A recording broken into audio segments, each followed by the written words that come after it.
you? Good. Thanks for coming. Yeah, I'm excited. I know. Dude, the video got me so pumped. You doing karate? Is it your backyard? Dude, you were crushing it.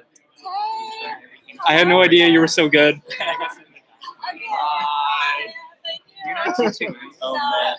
My head. Yeah. Yes. Judging? First, we're gonna see the back of your head, and then we're gonna see your stunning performance. I forgot to climb my Rogan. Dude. Okay, I think it's live. Okay, cool. Adam, able smile to- for the camera. Do you want me to go up one? Yeah, sure. Whatever you think is best. Yeah, I think we should go up one. Okay. Yeah, definitely. I'm gonna go up one so it won't be in your head as much.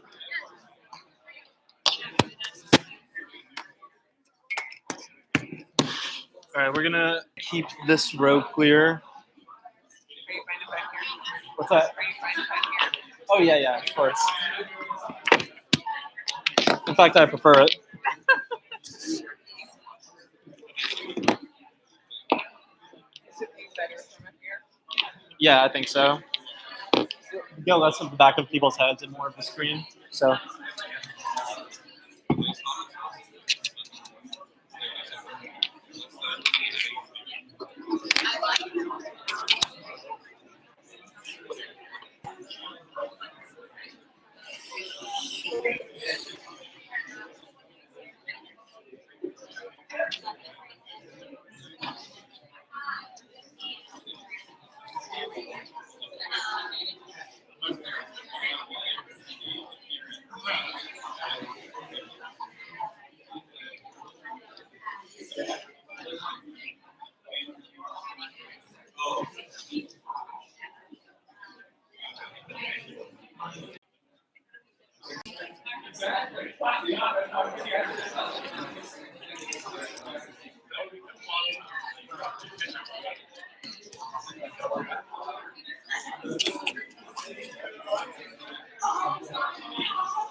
Yeah, it's a little better. You're not the focal point.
Hello, hello.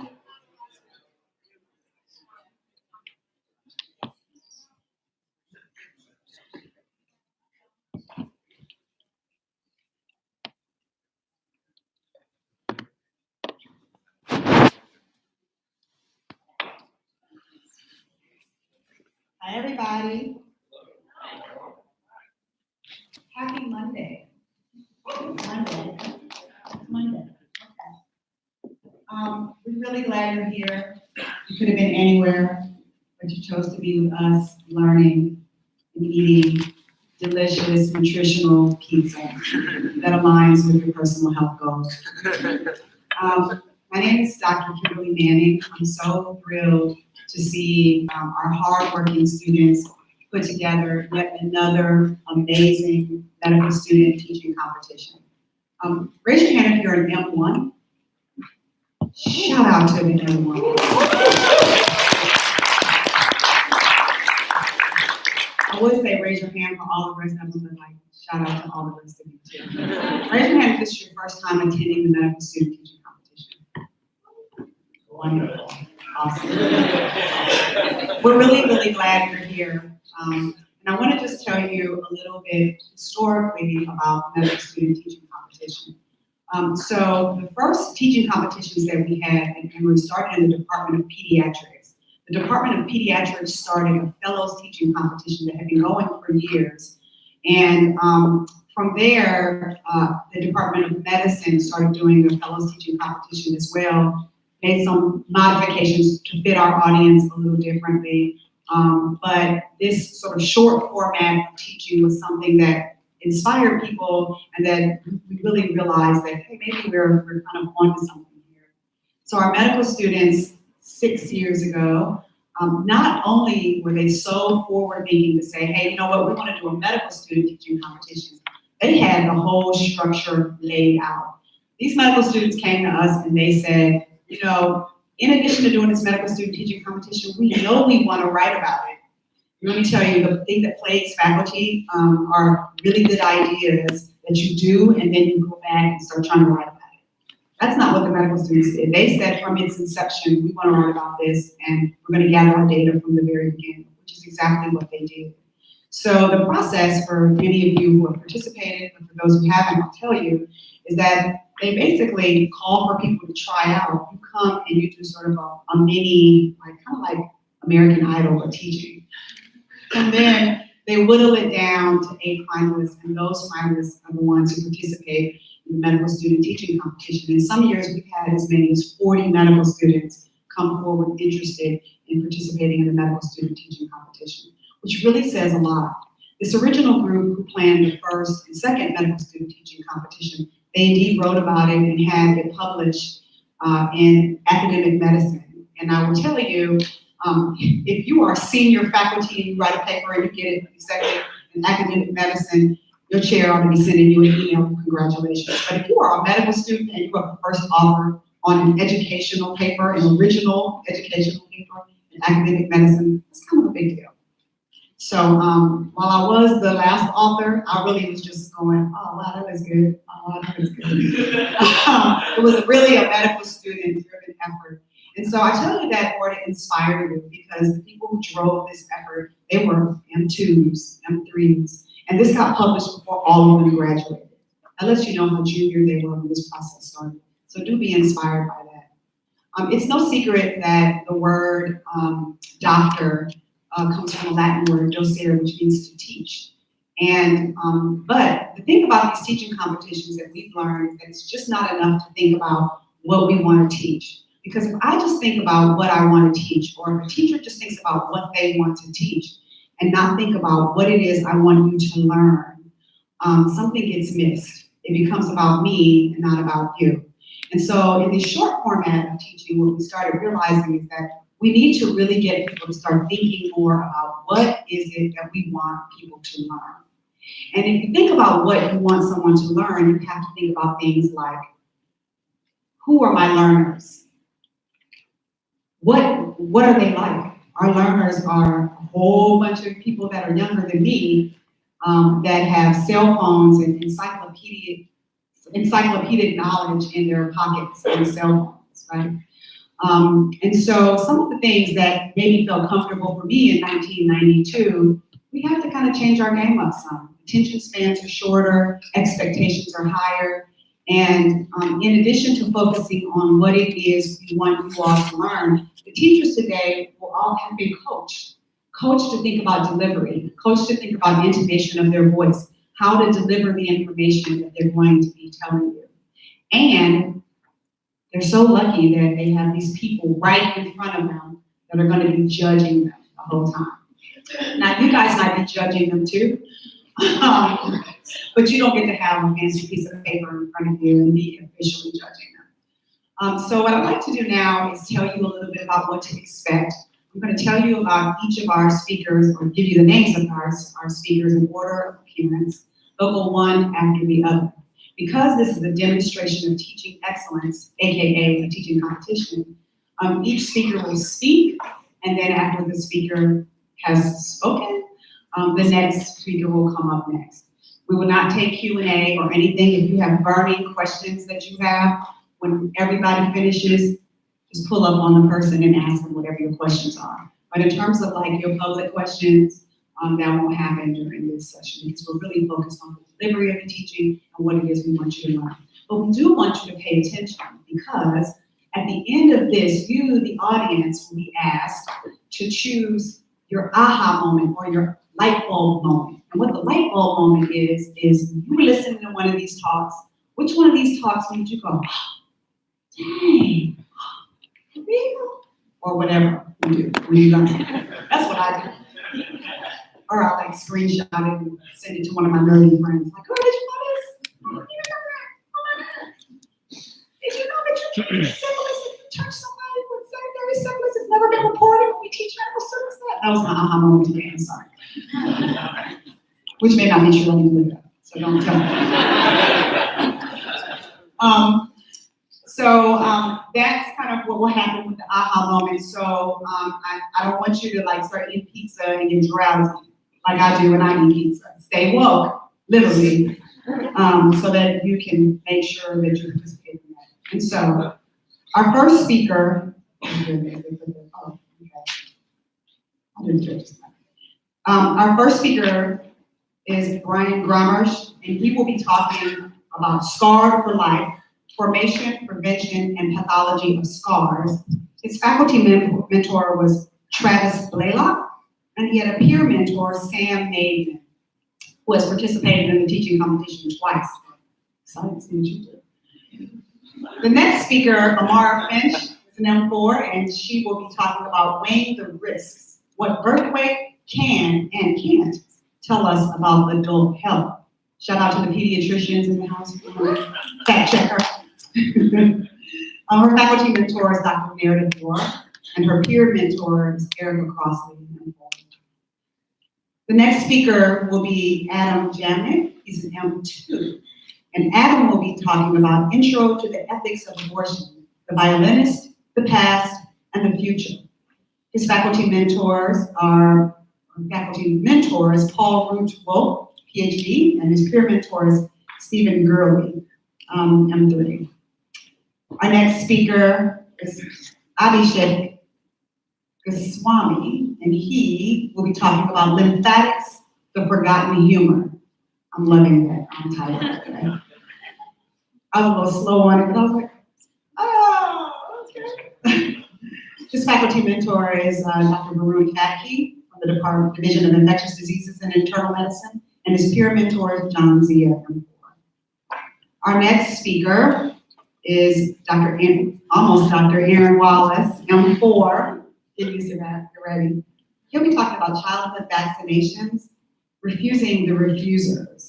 And I want to just give you guys a quick note that we'll have two speakers who touch on topics related to vaccines and vaccinations, but the topics are very different. But it'll be kind of a nice segue, but just keep that in mind. It's not an accident. His faculty mentors are Kimby Hagan and Gerard Long and Robert Dixon, and his peer mentor is Michael Kimbrell. The next speaker is Taking Your Patient into Vaccines, a data-driven approach. And that's Alex Youngblood, M3. And Alex was coached by Robert Bednarzik, PhD, and her peer mentor is Eric Evanson, who I coached before in this competition. She's awesome. M4? Wow, you're M4? Okay. Our next speaker is Brian Pettit-Sheever. He's an M3, and he'll be talking about capital punishment, a doctor's guide. You guys cannot leave these topics. You're like, dang, really? Yeah, 8 minutes of it. Faculty mentor, Joel Zivit, MP, and peer mentors, Lisa Kenny, M4. And last but not least, we have Anna Coronada, M4, and Anna will be talking about Keep the Beat, circadian rhythms in medicine. I can't wait to hear that. Must stay awake from it. We did it on purpose. Make it the last talk, circadian rhythms in medicine. A faculty mentor is Jennifer Spicer, MD, MPH. Peer mentor, Allison Smith, M3. I'm not a judge, so I can make all kinds of comments. And so I will tell you that our judges are, speaking of judges, they are, oh no, I'm going to try and mess up here. Dustin Stallo, who used to be one of our chief residents, he is now a cardiology fellow in our highly competitive cardiology Emory. New aha moment. Like over 1,000 people. I went to it on my phone, applications and it like played like interviews. yeah, it's the one that was in the email earlier today. Oh no, you have All to right. do separate link. Oh, it's a new link. Did it get sent out? Dr. Joanna I Boswell, linked it to the comments. She's also a hospitalist. She also is the person who made sure Oh, to gotcha. come out of MD, PhD, they Nah, slide it's fine on like into the that. MD part. Just right. She does a good job. Thank you. They wrote Teresa Batiste, MD, but everybody knows her as Tracy Batiste. She's in the Department of Internal Medicine, based in Grady, which makes her awesome. And she is not an associate program director for the residency program, but we have her doing all the work of all the associate program directors. So she's kind of like quasi associate. She shows what to do with it. The Dustin Smith, who I have known since he was in M1. Despite my youthful glow. Dr. Smith is an associate program director in the Department of Internal Medicine's residency program, and Dr. Smith is also based at the Atlanta VA Medical Center, where he cares for America's heroes. He's a dad too, 3. I'll remember girl. Tripped. Okay, next. Dr. Batisky. Dr. Batisky is also one of our small advisors. You know, in addition to being awesome and being a nephrologist, he also helped us get started our Gold Humanism Society chapter, which is a really big deal and really exciting. See at least one person here who came into Gold Humanism Society. Raise your hand if you are Gold Humanism Society. Put your hand all the way up. This is why. certain things are not given to me. I was like, oh my goodness, Brian Ulrich, whose name I said wrong over and over and over for this week. So now I'm never gonna mess it up again. Brian was the winner of the 2018 Medical Student Competition. Did you have to join me? Yes. I was supposed to be one, you have to do something. Shout out to him, his talk is awesome. And last but not least, we have Dr. Mark Mullins, MD and PhD at the same time. And he's from the Department of Radiology. You were the program director for radiology, now you are the vice chair of radiology. So, you know, thinking about radiology, down here, don't say it like that. And so, without any further ado, did I say all things you guys want me to say? Rock steady, and we are going to start with our first speaker.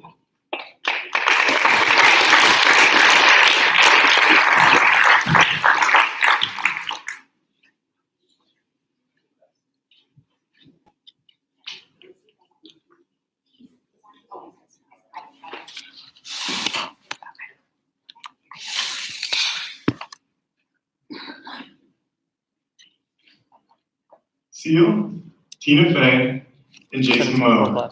They're all exceptional entertainers, but they all have one other thing in common, which is the presence of their facial scars. Seal suffers from discoid lupus, Tina Fey was attacked by a stranger with a knife, and Jason Momoa was involved in a bar fight. And while he and others like Michael K. Williams have benefited in some ways by being cast into roles as tough guys or villains, this is not without perpetuating negative stereotypes surrounding Scar. Look no further than the Joker, Kylo Ren, Scarface, and even in childhood, Scar from The Lion King. So with this public perception, coupled with our ever-growing interest as a society in aesthetics and beauty, it's no wonder that patients will be asking questions about scarring and wound healing. So today I'd like to answer some of those questions in a case-based fashion in which you, the audience member, has sustained an injury. And there's perhaps no better place for that than as an overzealous medical student in the anatomy lab. So you cut your hand, and the first question that you're asking is this going to leave a mark? To answer that, we'll assemble the layers of skin. We have the epidermis, the dermis, and the hypodermis. Now, if the wound was pretty superficial, we wouldn't expect a scar. The reason for that is that there's stem cells in the basal layer that give rise to keratinocytes that cover up the wound. This happens naturally, independent of whether a wound is there or not. So your epidermis is not only showing it's regenerating. Now, if the wound was a bit deeper and went into the dermis, we would expect a scar. And that's the answer that many patients don't want to hear, is that it's inevitable. The reason for this is that you disrupted the collagen and elastin proteins. Think of it as a basket, because the collagen and the elastin are laid down in a basket weave pattern. What happens when you have a scar, however, is that it's cross-linked parallel fibers rather than basket weave woven fibers. This might be great from an evolution standpoint because it heals quickly and prevents infection, but it's not without loss of function in aesthetics. We can see this on histology as well, where collagen is blue and elastin is purple. You can see that the scar tissue lacks elastin, it has a lot of collagen, and then the ridges of the epidermis have been depleted. Now we know scarring is inevitable, but we haven't talked about the different types. There's two types. You can have a normal scar or you can have a pathologic scar. A normal scar is basically a fine line. It's not raised, not red, not itchy. It's what you would expect. A pathologic scar, however, is hypertrophic or a keloid scar. Those are the two types. So hypertrophic scars and keloid scars are both raised, both red, both itchy. They're different though because hypertrophic scars are confined to the margins of the wound and keloid scars extend beyond it. They're also different in that hypertrophic scars have the potential to regress by about 12 months after injury, but keloids are there to stay. Now there's three things we can do to ensure we have normal scarring and minimize pathologic scarring. And those are genetics, technique, and wound care. So the genetics is super complicated, and basically what you need to know is that there's a number of chemical mediators like VEGF, TGF-beta, TNF, interleukins, all these things from step one. And they're expressed in certain ratios in people more prone to scarring. So we know that that's been linked to scarring. And we also know that certain MHC proteins are also linked to pathologic scarring. However, we can't do much about genetics, but what we can control is the surgical technique. And there's 5 A's associated with minimal scarring. The first is asepsis. You want to keep the wound clean. The second is keeping accurate approximation of the wound edges. The third is being gentle, atraumatic tissue handling. We also want to avoid raw skin. And then the fifth is keeping the tension off the wound. So we saw this earlier, and there's naturally tension forces pulling outwards. And when we suture it closed, we want to apply equal and opposite forces so that there's zero tension on the wound. Because wounds that heal under tension look like this compared to those that don't. So the third thing is wound care. And you've heard about a number of different number one recommended products. So you stumble into CVS hoping to find the one for you. And you can see vitamin E cream, you can see Mederma, you can see silicone scar sheets. And vitamin E cream actually gets a thumbs down. And the reason for that is in at least 3 different randomized controlled trials, it hasn't shown any benefit over placebo. Now, Mederma, the active ingredient in that is onion extract. And notice that I said extract and not onion skin, so don't be this girl. And it's a neutral thumb. The reason for that is it's been a mixed bag in clinical trials. Now, silicone scar sheets get a thumbs up. The reason is that consistently they demonstrate the best outcomes and there's the best evidence to support them. It also comes in a gel preparation. And you're not wondering why Walgreens products are being sold at the CVS, so just know that. Here you can see the before and after 3 months of silicone treatment and a drastic improvement. Now what happens if despite our best intentions we develop a pathologic scar? It's the hypertrophic scar in B or a keloid in C. This can happen with the genetics or the technique that we talked about. And the third thing that you might be able to try is the silicone sheets. They might not only prevent the pathologic scarring, but if it does form, they can help to eliminate it. And here you can see a before and after 6 months of silicone treatment. Now, anything beyond that, you'll have to go to a dermatologist or a plastic surgeon. And the first thing they might try for your hypertrophic scar is to inject it. This could be with a number of things. It could be corticosteroids, bleomycin, 5-FU, and all these things are designed to minimize the chemical mediators that cause the scar in the first place. Here's an after one treatment of corticosteroids. Now, if you had a hypertrophic scar like this, you could get laser therapy. There's a few different types. There's pulse dye lasers. Those improve the redness by minimizing the microvascular around the scar. There's also things called CO2 lasers and ND-YAG lasers. Those truly remodel the collagen so that you have less raised tissue and it improves the contour. Here's an after with ND-YAG treatment. Now, the third thing that we're going to talk about is keloids, and those have to be treated with excision, but if you treat with simple excision alone, you would expect them to come back with 50 to 80% recurrence. So you're going to have to add something else. You can do the lasers we talked about earlier, you can do injections, or you can try radiation. Hopefully you get a result that looks like this. So today we've talked about why scars form. We've talked about if it's damage to the dermis, you would expect a scar no matter what. We've talked about the things that are involved in scarring, like genetics and wound care and technique. We've talked about how silicone sheets are the best for minimizing pathologic scarring. We've also talked about how even if pathologic scars form, there's still things that we can do to treat them. So armed with this knowledge, it's my hope that we can better help patients to have scars to look for rather than scars to look at. Thank you.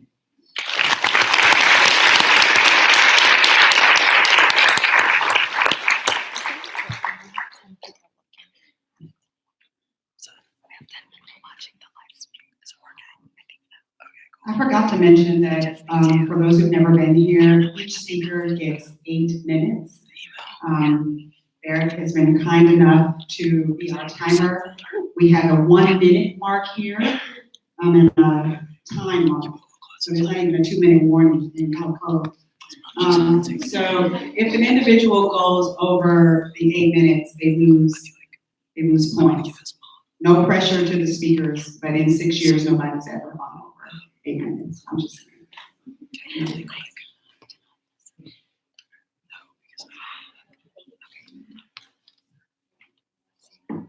Is this working? I don't think so.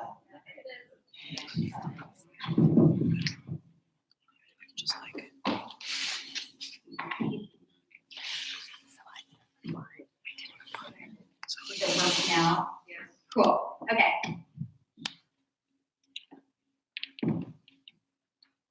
So my name is Amara, and tonight I want to talk to you all about the importance of birth weight and what it can and can't tell us about adult health. So no matter what kind of medicine you all are interested in, I want you to remember a few things after tonight. First, I want you to think of birth weight as an important predictor of adult health. I want you to recognize that prenatal development has implications for disease risk, even in adulthood. I want you to think of birth weight as a clue about prenatal development, and I want you to know that we have opportunities to modify the risks associated with low birth weight. And I want you to remember that in order to really understand adults, we have to understand their early development. So we ask a lot of really important questions in pediatrics that we don't really ask in adult medicine. For example, we might ask a kid what their favorite color is, or who their favorite puppy is from Paw Patrol. Or you might be in the pediatric PD and have to ask a kid why exactly they felt the need to do this. And no matter what, we always ask new parents what their baby's birth weight was. And even though we stop asking this in older kids and adults, it's actually a very, very important question. In order to understand that, we need to go back to the beginning of that idea. So David Barker was a British doctor and epidemiologist, and he had a really important idea. So he was interested in investigating the most common causes of death in England. In order to do this, he looked at disease maps of England, and he found that the north of England, shown in red, which is mostly countryside, had unusually high rates of heart disease. This was really surprising because before that, people always thought of heart disease as something that affected wealthy people living in the cities down south. So he got curious about this, and he decided to look back to historical maps of England to see if that would help him understand. And when he did that, he actually found that the same areas of England with higher rates of cardiovascular disease had high rates of neonatal mortality and low birth weight several decades earlier. So from there, he went to individual medical records so that he could follow people throughout their lives. And when he did that, he saw that babies who were born low birth weight, specifically under 2,500 grams, went on to become adults with high risks of heart disease.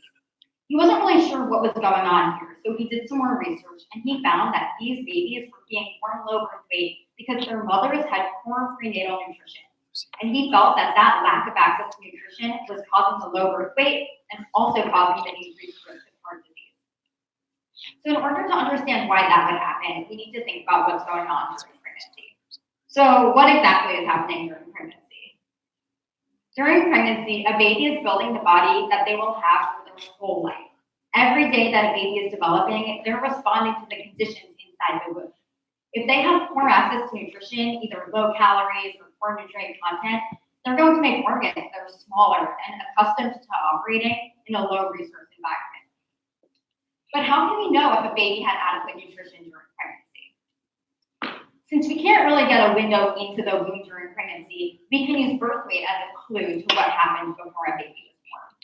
If they were born small, under 2,500 grams, we can assume that they might have had problems building their bodies during that time. If this is the case, we know that the body had to prioritize which organs it's going to feed and grow. Typically, the baby is going to prioritize building the brain at the expense of other organs. So if we think the baby may have had prenatal malnutrition, we need to think about what this could mean for all of its different organ systems. David Barker's initial studies focused on the relationship between prenatal malnutrition and cardiovascular disease in adults. When a baby doesn't have access to nutrition, it might not build as strong of a heart. It's more likely to have fewer cardiomyocytes with reduced contractility, increased arterial thickness, and abnormal vascular function. In adulthood, this can show up as an increased risk of ischemic heart disease, stroke, congestive heart failure, and hypertension. The pancreas is also sensitive to the effects of malnutrition before birth. When a baby doesn't have enough nutrition in the womb, it's more likely to have decreased beta cell number and function, decreased insulin production, and increased insulin resistance. Later on in adulthood, they're more likely to develop type 2 diabetes and metabolic syndrome. The kidneys are also very sensitive to the effects of the prenatal environment. With low nutrition, they're more likely to have reduced nephron count, impaired renal function, and they show increased proteinuria and salt retention as early as infancy. Later in adulthood, these people become more likely to suffer from chronic kidney disease, hypertension, and show worse progression of inherited renal disease. There are many other examples of organ systems affected by prenatal malnutrition and other adversity in the prenatal environment, and we're learning more every day. So with this in mind, how can we help low birth weight babies grow into healthy adults? Luckily, it turns out that the story does not end with birth weight. It's actually really important to consider a baby's birth weight in addition to their childhood growth when we think about their long-term risks. We know that if a baby is born small and then grows too fast as a child, they're at elevated risk compared to babies who stay relatively small during childhood. We can think of this in two ways. So for one, if they build small organs and then suddenly have to cope with a very big body, they're more likely to get overwhelmed. We can think of the kidney. If a kidney is made to filter a smaller amount of blood, it's going to have a harder time keeping up with the larger amount of blood. And this can show up as chronic kidney disease. In addition, if an organ is developed to work in a resource-poor environment, it might do things like optimize access to glucose. This is insulin resistance. And when suddenly a person has access to plenty of glucose, they might be at elevated risk of developing diabetes. So with this in mind, we can help prevent adult disease by preventing low birth weight and helping kids grow in a really healthy way. Hopefully this makes sense to anybody who hopes to take care of pregnant women or babies or children. But what is present illness on the typical risk factors, like help be developed before they were born? By asking questions about prenatal environments and early life, it might be possible to pick up on risk factors that otherwise get overlooked. And in time, we might be able to use this approach to create new prevention and treatment strategies. So next time you all see an adult patient, consider asking their birth weight.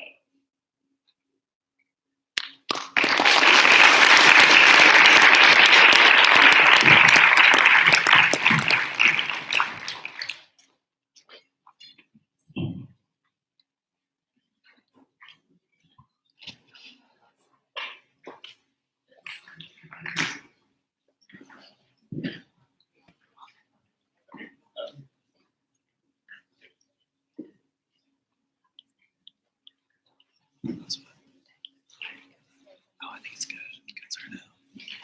Can you hear me in the back?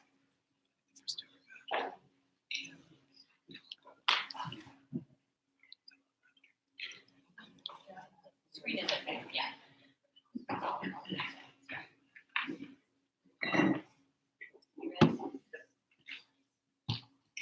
For the past few months, abortion has been quite the topic of debate in this country. Certain states are trying to uphold the woman's right to choose, while other states are trying to protect the lives of fetuses. Central to all of these laws, though, is the fundamental question of is abortion moral? As future physicians, we'll often be called upon to answer this question, either by our patients or if we take our knowledge into the public sphere. However, medical school offers limited formal training in canonical bioethics, so if they wouldn't take a step in the right direction and learn the nature of the ethics of abortion. Before we continue, though, I just want to take a second to acknowledge that this is a really sensitive topic. I'm not going to be trying to persuade you one way or the other. Rather, I just hope to add some new perspective on this important issue. But please feel free to come up afterwards and talk to me about anything I've discussed. So with that said, let's dive into our learning objectives. First, we're going to learn about Judith Jarvis Thompson's violinist analogy. And this work is generally considered one of the most influential bioethics papers in the past 150 years. Next, we're going to hear a criticism of that analogy and Thompson's response. And lastly, we're going to use these arguments to develop a framework for discussing how technology might shift the abortion debate. So back to this question of is abortion moral? I'm sure we've all had this discussion before with friends or with family, and oftentimes what happens is this chart is brought up. The idea that a lot of people have is if we take a point on this chart where personhood begins, that point will also be where abortion is no longer moral. And this isn't a new idea, it's been around for decades. Let's go back to 1971, where these are the genes you see in the streets. But more importantly, Roe v. Wade was rising to the level of the Supreme Court, so abortion was being hotly debated in this country. And in comes in philosophy professor Judith Jarvis Thompson, and she argues that none of this where does life begin stuff matter, because she thinks that even if life starts at conception, abortion can still be moral. And to prove her point, she provides the following analogy. She says, imagine you have a world famous violinist, and one day this violinist falls deathly ill, and in comes the doctor, and the doctor tells the violinist that the only way he can live is as if he's hooked up to another person as a sort of live dialysis machine for 9 months. And word gets out about this predicament, and the Society for Music Lovers bands together, and they kidnap a woman, bring her back to the hospital so she can be hooked up to the violinist as his dialysis machine. Now Thompson asks us, what would you do if you were in this situation? And she argues that none of us would fault the woman if she disconnects herself from the violinist, even if it means the violinist will die. So Thompson brings us back to the abortion debate. She says, if one day a woman becomes pregnant and is unhappy with her situation, even if a fetus is alive, just like the violinist was alive, she has every right to disconnect herself from the fetus. So that's Thompson's analogy. Let's hear a response to it. So a lot of criticisms of this analogy come from this part. They say kidnapping isn't really analogous to how most women get pregnant, right? Most women get pregnant with consensual sex where they realize there's a chance that they'll become pregnant. And these critics say that this agency that the woman has in becoming pregnant gives her a special moral obligation to the fetus, making abortion no longer moral. So there's the criticism. Let's hear Thompson's response. Thompson is fine. I'll give you a different analogy instead. Imagine you have a house and one day it's really hot out, so a woman in the house decides to open a window to her home. And because the woman opened the window, a burglar is able to get in. Now, Thompson says, even though the woman had agency in letting the burglar in, right, she opened the window, he of course has every right to kick the burglar out. And then Thompson takes the analogy one step further. He says, imagine you have all these people seeds flying around, and one of these people seeds gets implanted on your rug or your furniture and grow for 9 months and become a person. Well, same predicament, a woman decides to open one of the windows to her house, and in comes one of these people seeds. And just like with the burglar, Thompson says that the woman has every right to kick this people seed out, even if it means the people seed will die. Naturally, she brings us back to the abortion debate, that even if a woman has consensual sex, and therefore has agency in becoming pregnant, she still has every right to abort the fetus. So there's Thompson's response, and now we could spend all day here going between analogies and responses and criticisms, but instead I want to take this opportunity to use these arguments as a framework for discussing how technology might change the abortion debate. So one of the important metrics in the field of obstetrics is this idea of age of viability, or basically how prematurely can a baby be born and still survive. And unsurprisingly, over the years, the age of viability has improved. So just looking at one example, the green line, a baby born at 24 weeks in the 1980s might have only had about a 15% chance of surviving. However, that same baby born in the mid-2000s would have upwards of 65% chance of surviving. And this trend is likely only going to continue. So here's a paper published a couple years ago where scientists invented this artificial womb, what they call the biobag.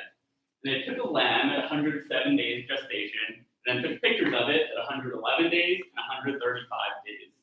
And you don't need to be a veterinarian to know that the biobag is working, right? The lamb is maturing. And so this technology will one day likely be applied to humans.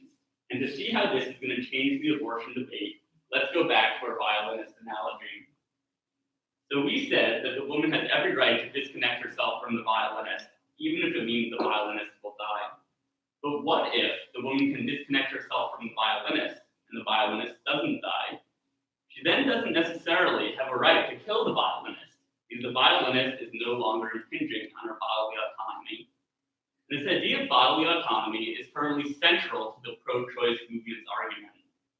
However, in the age of the biobag, a woman who becomes pregnant could simply move that fetus to the biobag and gestate it there, where it's no longer affecting her bodily autonomy.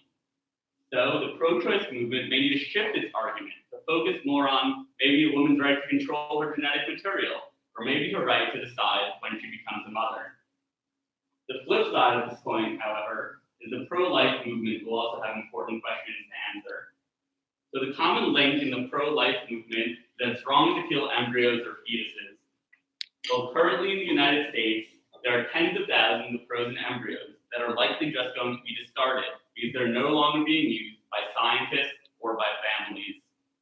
Well, in the age of the biobag, all it will take is some money to gestate all of these embryos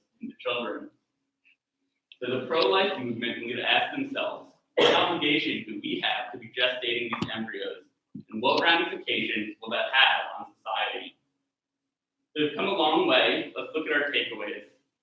First, we learned how Judith Jarvis Thompson's analogies and its criticism can inform our current opinions on abortion. Then we used those same arguments to develop a framework for talking about how technology could change the future of the abortion landscape. Thank you.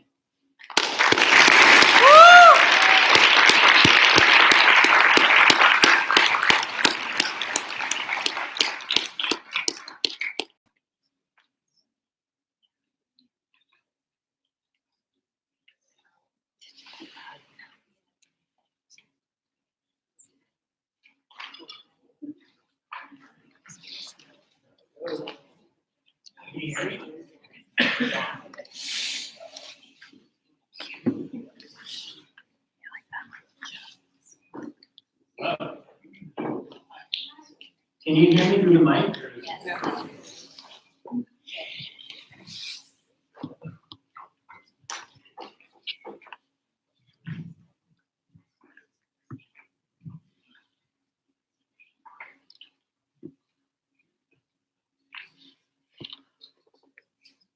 Lymphatics has always been the topic of least priority. Whether it was the lecture you skipped, the chapter you didn't read, the fake lymph nodes you made out of anatomy during your anatomy dissection.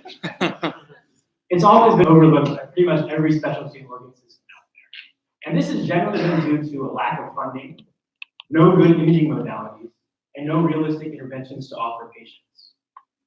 But in the past couple of decades, thanks to new research funding, new imaging modalities, and new techniques being invented for patients, the field of lymphatics is rapidly evolving into a specialty of its very own. Congenital malformations that once left children scarred for life can now be sclerosed away.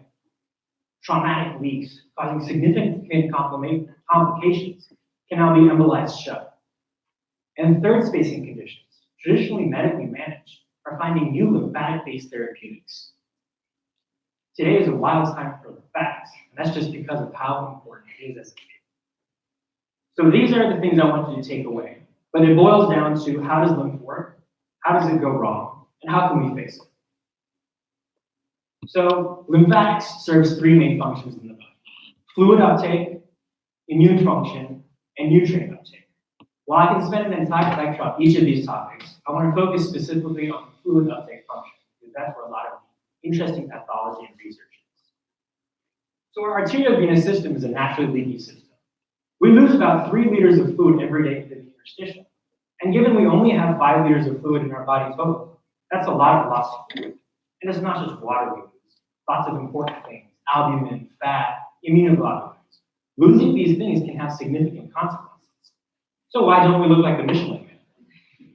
Well, we have the lymphatic system, a network to reabsorb all this lost fluid.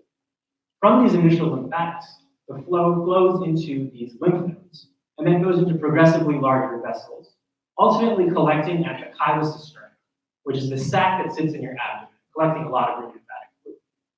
From here, it goes up the thoracic duct and empties into your systemic venous circulation. So it stands to reason then that there are significant consequences if any of this stops working. If we remember the lymphatics at its core is a set of pipes, we can divide our pathology into 3 big buckets.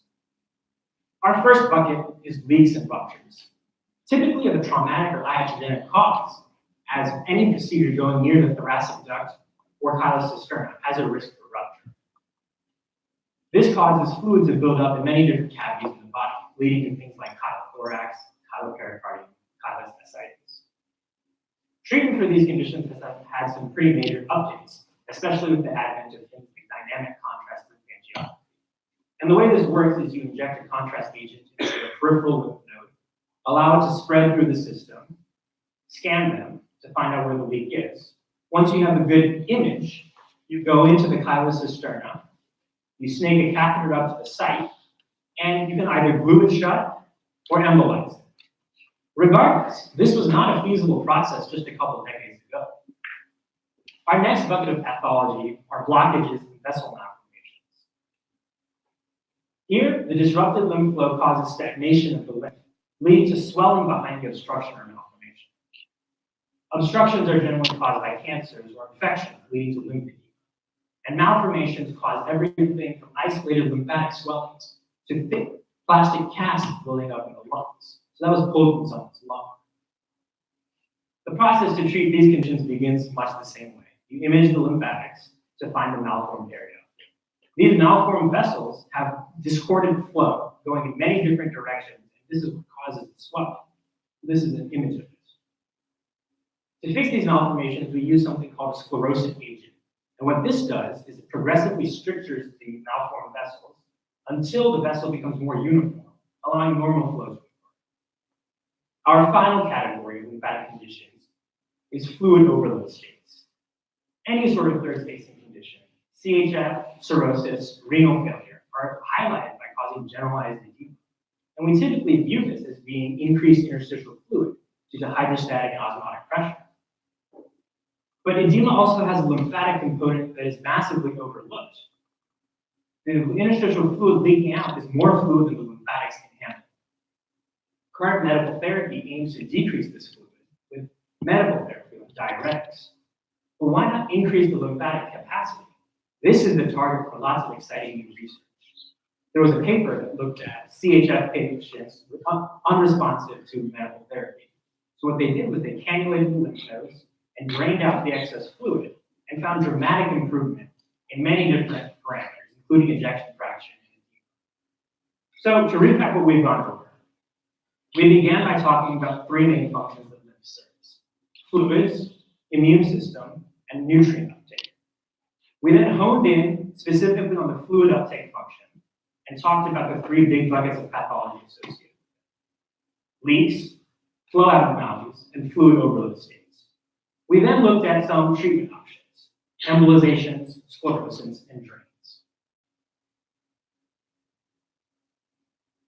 I hope I've convinced you of the potential lymphatics possesses as a field.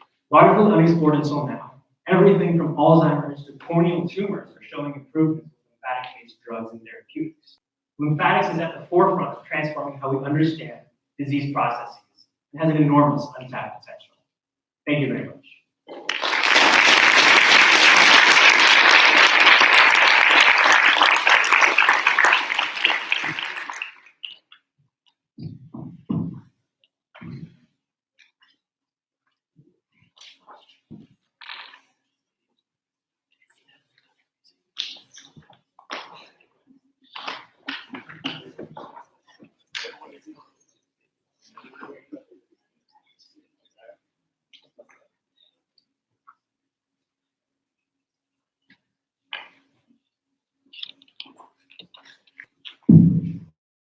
Y'all hear me back there?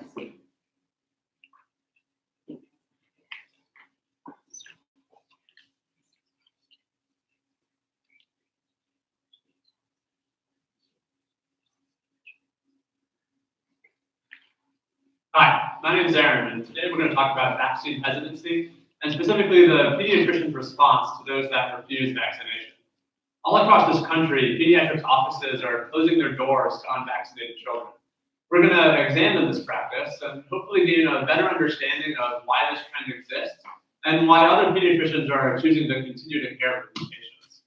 So to get started, imagine you're working in an outpatient pediatrics clinic, and I want to introduce you to your first patient. This is Sally, and she just turned 4. You discuss with her parents that since she's 4 years old, she's going to be due for a few shots. Her parents say, "Oh, no, thank you. We don't believe in vaccines." You let them know that based on your practice's policy, you don't see unvaccinated children, and likely ask them to find a new pediatrician.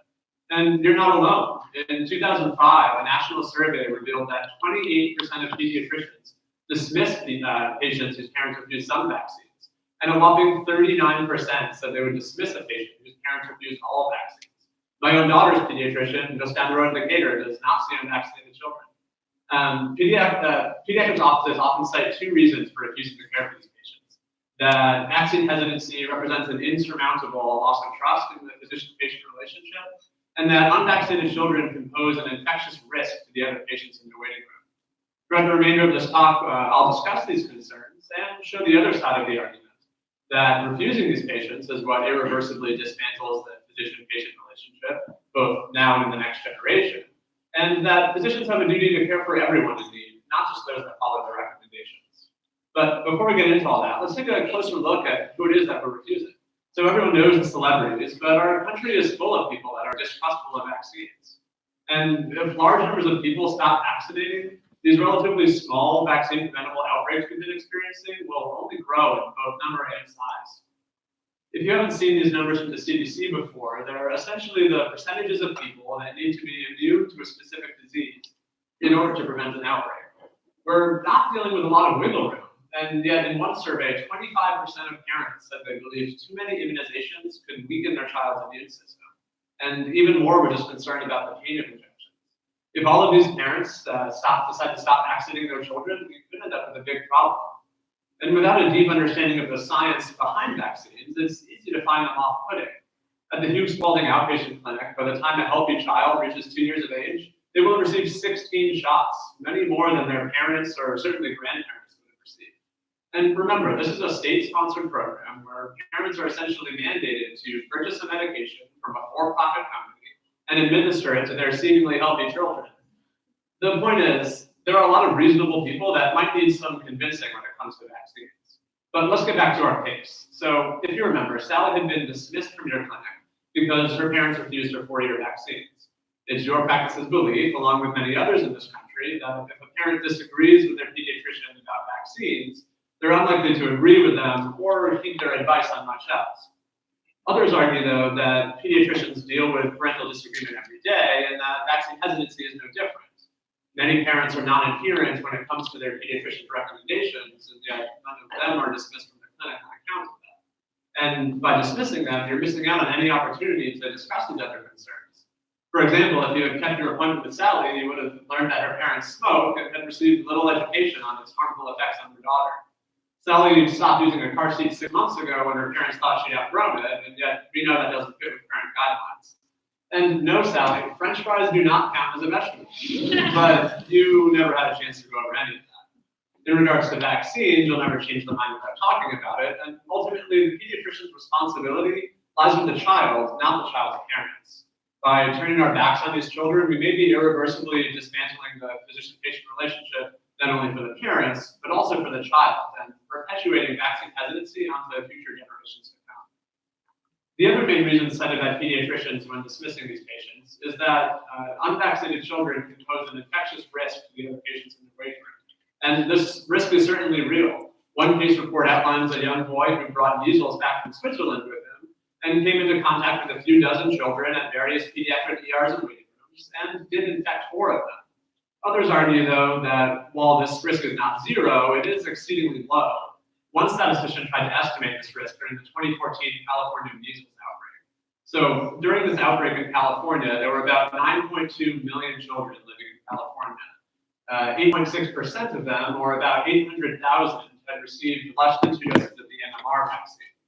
Therefore, even if all 667 cases of measles in the outbreak had occurred within this population of 800,000 essentially unvaccinated children, that still leaves the measles attack rate at nearly 0.085% in a high-risk population during an outbreak. And if you all in the back there can't see that red slice of the pie, that's because it's really thin.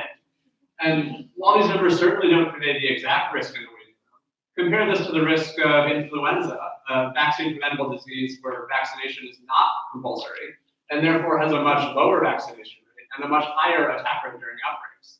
Or even consider more common viruses like rhinovirus or other coronaviruses. In a peer-reviewed paper, pediatricians sampled 52 waiting room toys for various viral RNAs and found that 10 of them were harboring coronavirus, and one had influenza. Yeah, waiting rooms are inherently dangerous places when it comes to infection, and vaccine-preventable diseases that have been mostly eradicated, like measles, do not significantly contribute to this risk. And while pediatricians have a specific responsibility to protect their waiting room, they're also charged with protecting the community, only part of which is accomplished through vaccine administration. If these children are turned away by their pediatricians, they're still going to visit the pool, the playground, and Disney World. So over the last 8 minutes, we've seen why some pediatricians dismiss vaccine refusers, and others prefer to keep them in their practice and work on changing their minds. This is a controversial topic amongst pediatricians, and one that's bound to only intensify in the years to come. It's now up to you to decide the right path moving forward. And while I don't expect everyone to suddenly change their practice and accept all vaccine refusers, I hope I've presented evidence to encourage discussion over refusal. If I could end with a quote from medical sociologist Jennifer Reich, although some may dismiss these parental fears about vaccines as simply people who just don't understand how vaccines work, it behooves us to take their concerns seriously. When parents opt out of vaccines for their children, we are all affected. Our public health is at stake. So thank you for listening, and I'd like to thank my mentors, Dr. Kimsey Hagen, Dr. Gerard Vaughn, Dr. Robert Dixon, Michael Kimball, as well as my daughter Ada, wife Anya, and father Meyer.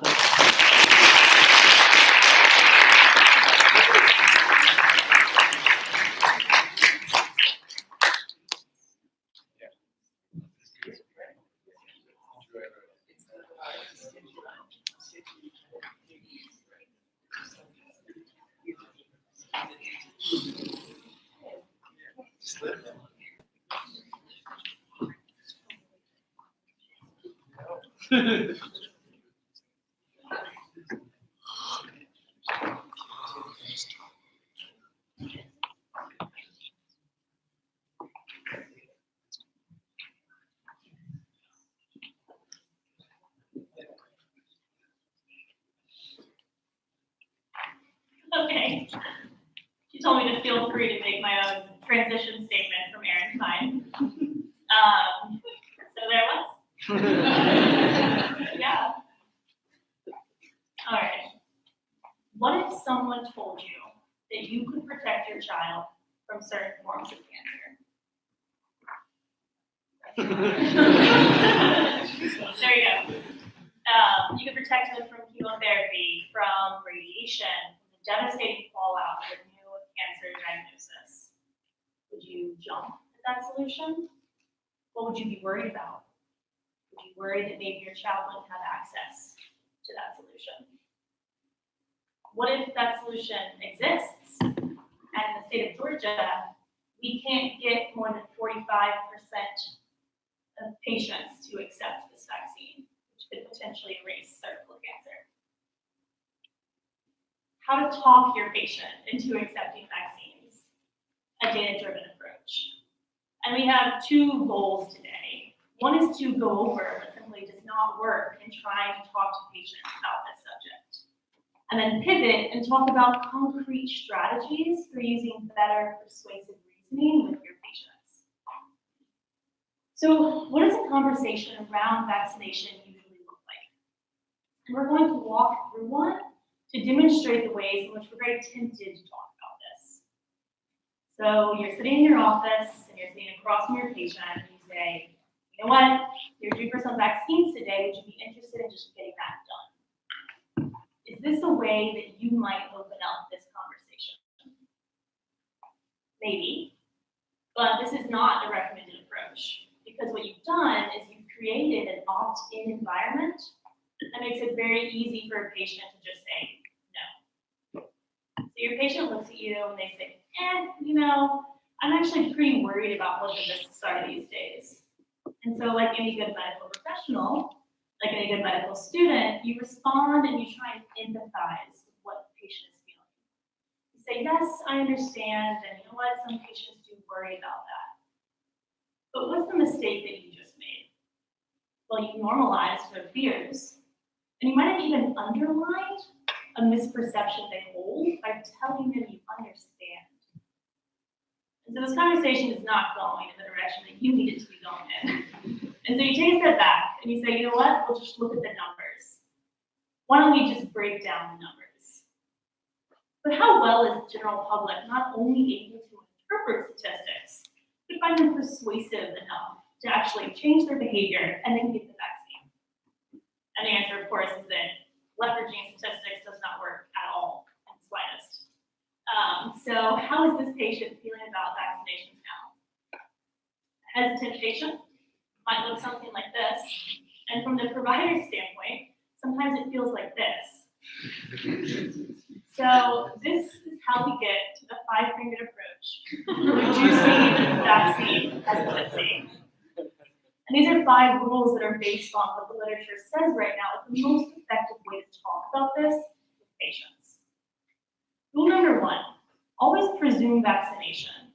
Go from how about those shots today to it's time for your vaccinations and we're going to get them today. And patients respond to this small shift in language in very different ways.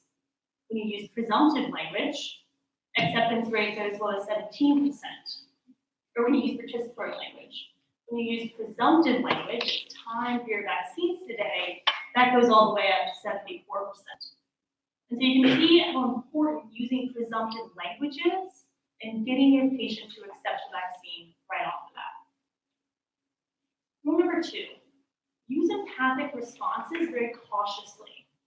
We're taught as medical providers to open up a judgment-free space. But you don't want to blindly support your patient and have the language you use push them in the other direction. Saying something like, I understand why you might think that, can underline misinformation the patient has.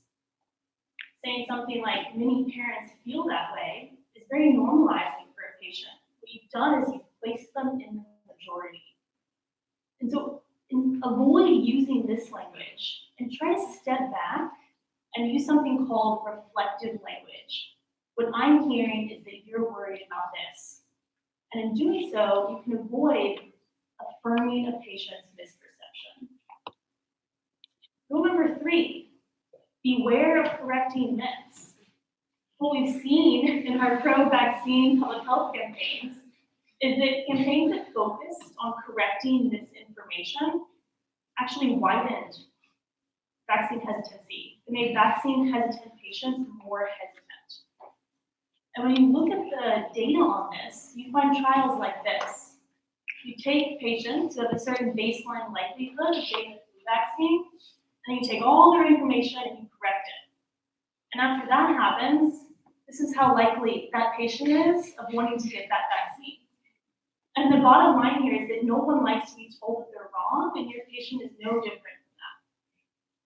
So instead of talking about why your patient is wrong, pivot and talk about disease severity. This is for the M1s out there. You guys know what disease this is? It's smallpox. And I put this in here to say, do not use scare tactics because you will freeze your patient. What you can do is use narrative-based language to describe these illnesses for patients because we have collectively forgotten them.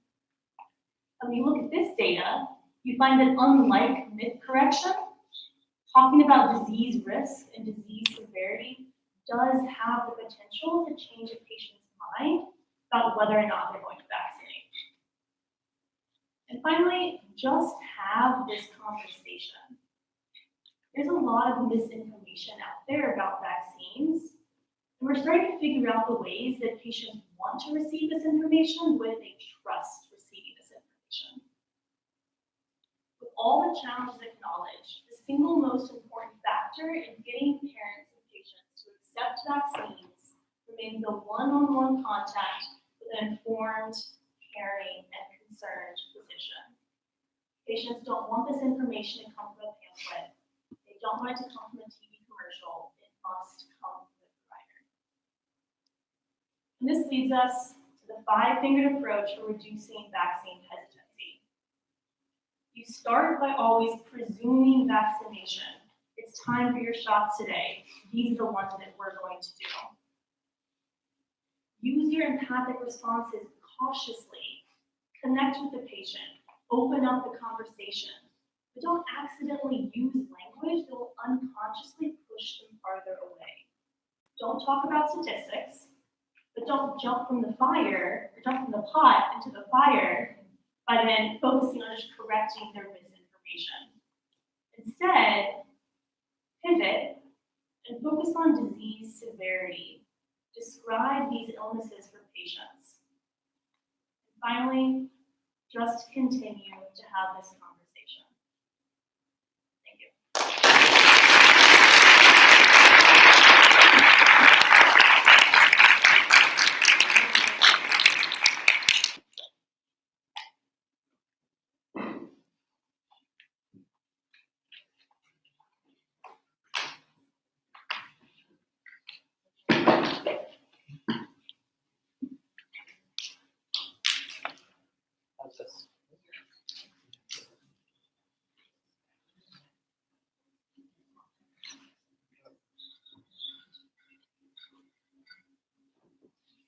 How's this? Can everyone hear me? Look a little closer. Oh, it's on. All right. That's my transition statement. All right.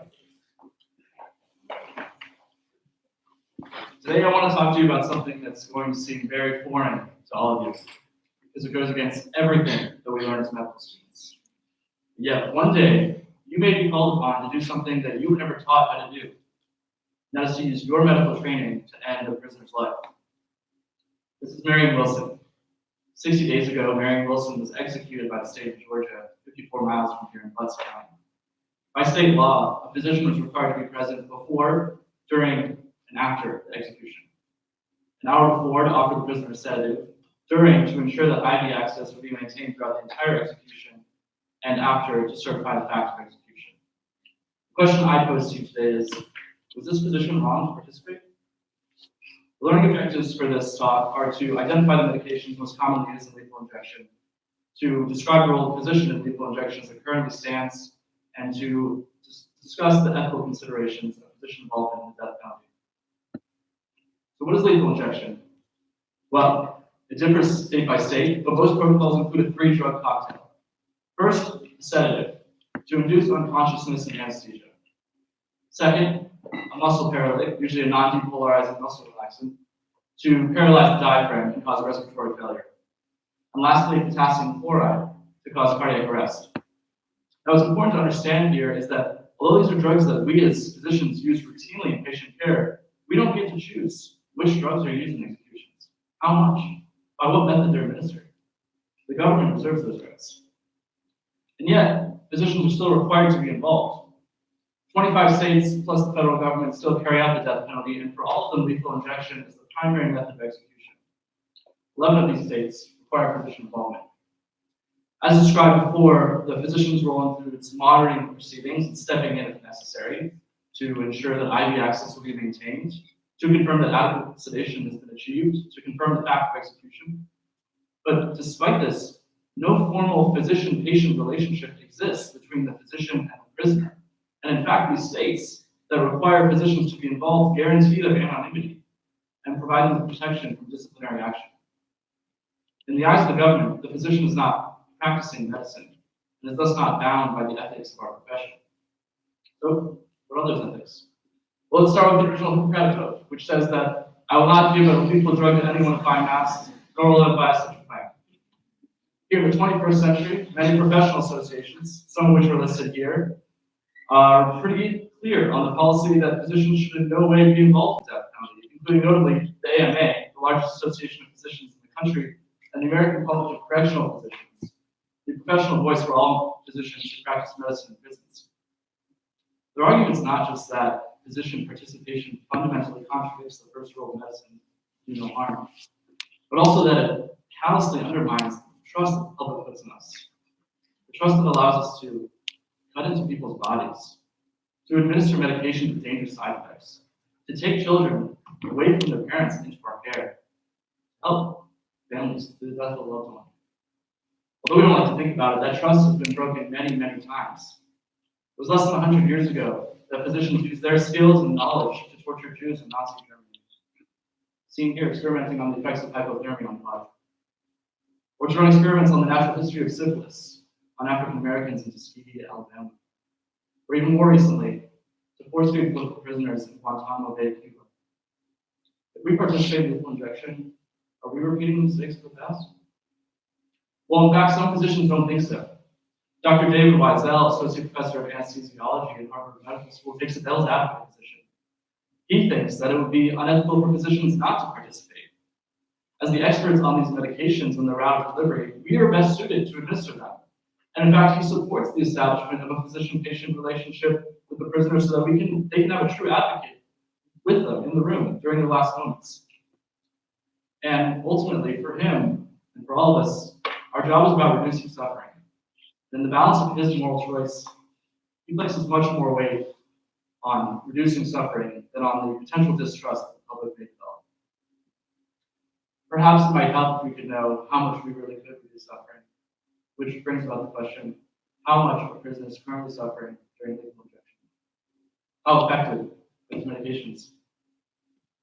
Well, let's go back to the 3-drug cocktail. This is a difficult question to answer. The issue is that the paralytic, the second drug in the 3-drug cocktail, has the stated purpose of paralyzing the diaphragm and causing respiratory failure, but has another much more insidious purpose, which is to completely cover up the prisoner's suffering to outside observers. It is not possible for anyone to assess whether a prisoner is suffering pain when they cannot move. Now, other ways have been tried. In 2005, in an article for The Lancet, doctors measured post-mortem concentrations of thiopental, the sedative, and found that 4 states, including the state of Georgia, concentrations in 88% of executed inmates were lower than that required for surgery, and in 43% of inmates, concentrations were consistent with awareness. Another study by our very own Dr. Mark Edgar in the Department of Pathology at Emory took 27 autopsy reports from prisoners executed with midazolam and found that 23 of them had evidence of fluid in the lungs, suggesting that they had drowned during their execution. But again, these are indirect methods of measuring something that cannot be directly measured. So where do we go from here? As it stands now, 25 states plus the federal government carry out the death penalty, and 11 of them require physician involvement, requiring them to monitor the proceedings and step in if necessary, but never to provide medical advice or medical care. And at the end of the day, all of this participation stands in direct contradiction to our established medical ethics. But it's not my purpose here today to tell you whether the death penalty is right or wrong. But I do want to challenge you to question the system of lethal injections as it currently stands. As physicians, do we lean into our participation, perhaps do more research into prisoner suffering? Maybe we could even develop more humane protocols for execution, establish a physician-patient relationship with the prisoner so they can have a true advocate in the room with them. Maybe get to the point where we have the power to halt executions if they're not proceeding as planned. Or we abstain. Encourage our colleagues to do the same. As always, we have much to learn from my favorite superhero, from the neighborhood Spider-Man. With great power comes great responsibility was a difficult lesson for Peter Parker to learn. And it's one that I struggle with too, as I realize just how much power that I will have as a physician. We will all have a choice to make. And I hope that you choose to make a wise decision. Thank you.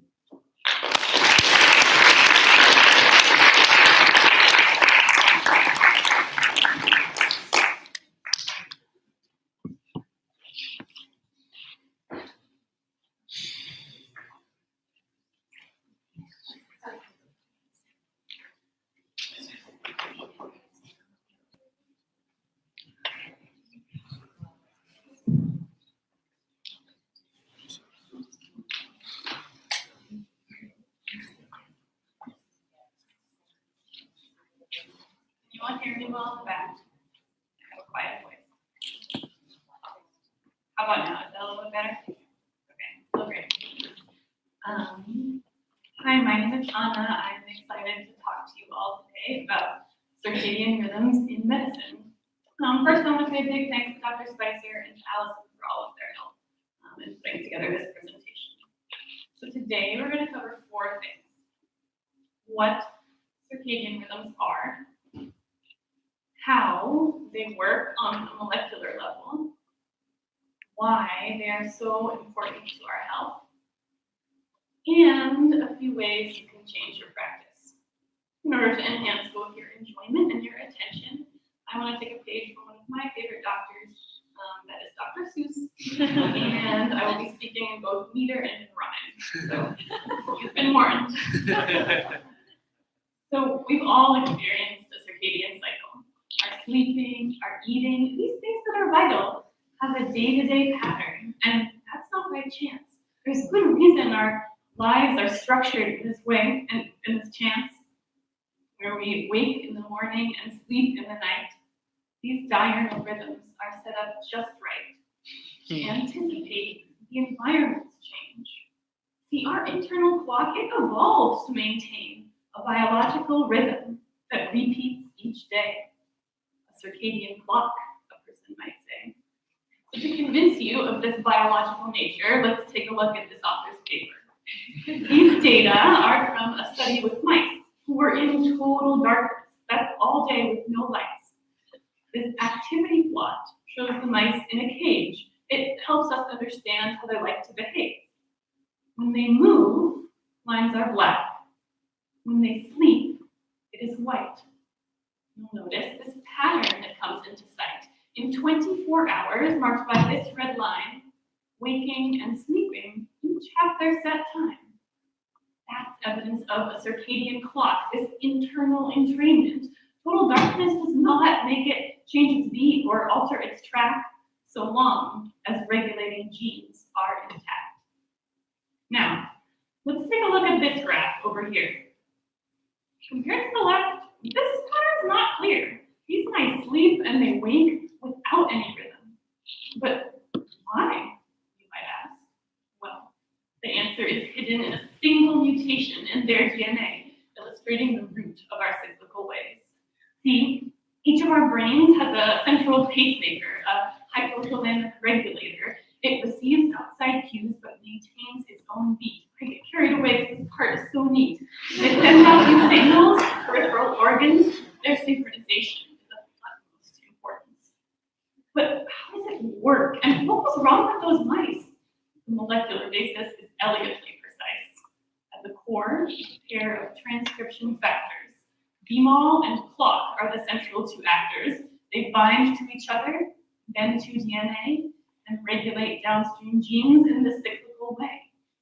So since BMAL and clock are circadian driven, these downstream genes express the same rhythm, and it's a lot. Up to 80% of genes that make proteins have a cyclical bent. To see how these cycles can impact disease, let's take a look at the heart's arteries. An adverse event like a stroke or MI is more likely to happen before noon. But why? Well, platelet aggregation is increased in the AM. At the same time, there's decreased thrombolysis. It's mayhem. Yes, infarcts are larger and there's worse prognosis in MIs from breakfast atherosclerosis. So since so much of us works in this cyclical way, it's of utmost importance for me to convey the effects of circadian dysregulation, how our clocks can fall out of synchronization. It can happen because of our work or lifestyle. Maybe we're on the night shift, or it's just been a while since we've had a snack and we're ready to eat, even though it's past 10 and we should be asleep. This study asked subjects to work through the night, like shift work. They slept all day when it's light. After each meal, their blood sugars crept higher, despite having more insulin. It's as if they acquired, with just 8 days of shift work, a brand new proclivity that acts like insulin insensitivity. And shift work is also linked with obesity, as is poor sleep, which could both conceivably have a mechanism in the circadian clock. Seems more likely they do than that they do not. So our heart and our sugars and now fats. Ring a bell? These three things combined are starting to tell a story that we see a lot in our state. Metabolic syndrome. It's one way to relate all of these outcomes of dysregulation when it happens across a lengthy duration. The last piece of data I want to mention is new research in cancer that received some attention. Malignancies of the breast and prostate are again linked with shift work. But how do they relate? Well, remember way back to BMAL and clock? Turns out that studying those has unlocked some theories about DNA methylation that get us a step closer to knowing causation. Some cancers evolve, or so it seems, by methylating circadian genes. The oncogene MYC, a well-known bad actor, represses circadian transcription factors. New research looks at these pathways for answers by restoring key rhythms with the hope to treat cancer. So all this can happen when we step out of cycle. But Well, I think it is vital to start thinking about the routines in our day. When we counsel our patients, it's important to say that eating our meals and sleeping on time can have big effects on our health, yours and mine. And perhaps the next time you're working at Grady and you're scheduling labs on your patient, that lady in room 102, well, ask yourself then, do they need to be drawn right at 4 a.m.? And maybe they do. Who am I to say? But let's try and respect our circadian way. Shades up in the day, lights off in the night. Little things, they add up to a difference. All right?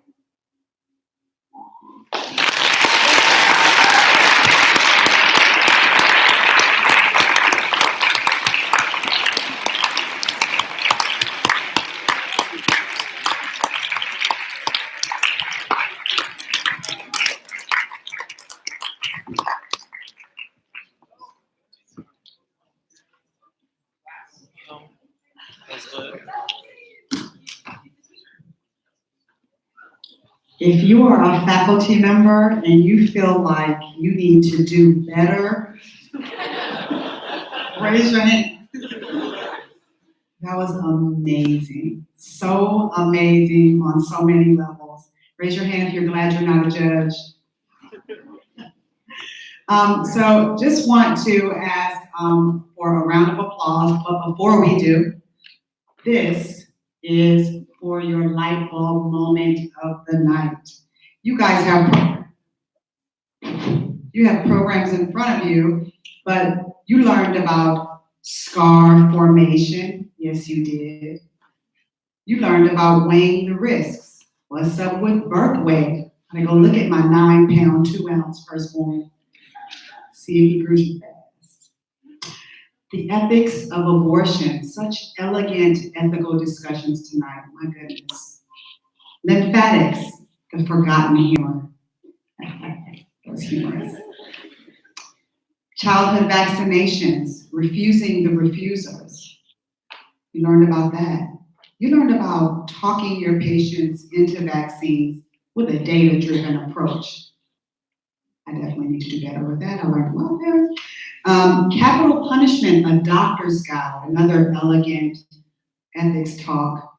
And last, you heard about keeping the beat, circadian rhythms in medicine, Dr. Seuss style. So if you are not tech savvy, what you do is you aim your phone at this QR code. A thing's gonna pop up. You're gonna get a survey, and then you pick the one that you want to pick. See, somebody's learning this for the first time. Note that it's all the people who didn't have cell phones when they were your age. Okay. So now, just for a round of applause for these courageous speakers who just elevated the game so much.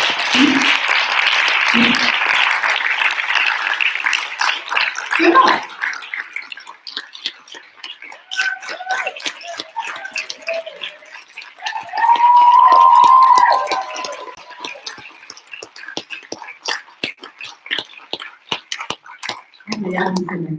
Great job. So what's going to happen now, just hang out for a minute. We're going to tally up these votes, and in just a few short moments, you will know who is the winner of the 6th medical student teaching competition. Talk amongst yourselves.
Your highlights are still there.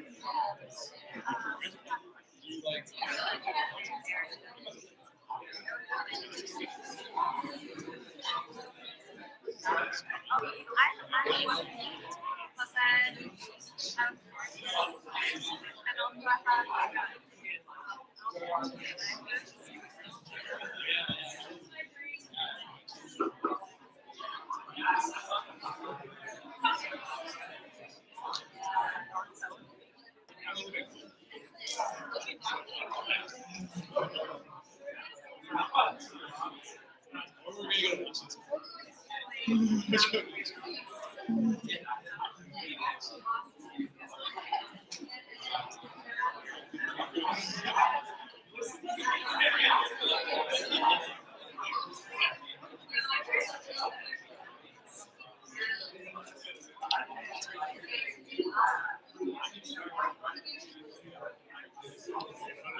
I'm the one that shows up though. I'm the one that's like, you guys.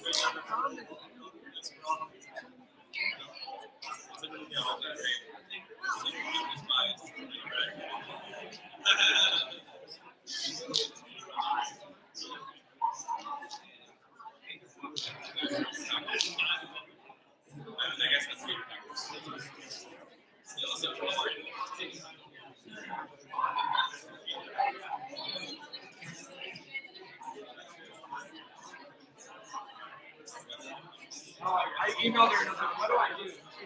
I think she's probably sent this email off. This is what you do.